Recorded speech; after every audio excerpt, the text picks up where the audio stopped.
రాసినటువంటి మొదటి పత్రిక 3వ అధ్యాయము 1వ వచనములో ఒక మాట ఉంది. స్త్రీలారా మీ స్వపురుషులకు లోబడి ఉండండి.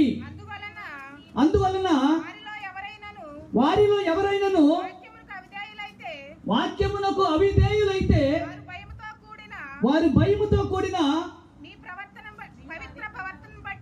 పవిత్ర ప్రవర్తన బట్టి ప్రవర్తన చూచి వాక్యము లేకుండానే తన భార్య నడవడి వలన రాబట్టబడవచ్చును. దేవునికి స్తోత్రం కలుగును గాక. ప్రియులారా, చాలా స్పష్టంగా వాక్యం తెలియజేస్తా ఉంది. పవిత్ర ప్రవర్తన బట్టి వాక్యము లేకుండానే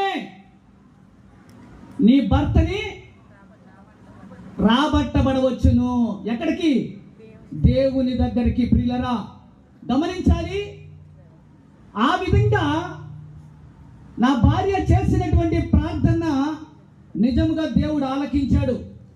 మనం అందరం అనుకుంటూ ఉంటాం, నా కోసం వారు ప్రార్థన చేస్తున్నారు, వీళ్ళు ప్రార్థన చేస్తున్నారు అని అనుకుంటాం. ముఖ్యముగా జరగాల్సింది నీ కుటుంబంలో జరగవలసినటువంటి ప్రార్థన.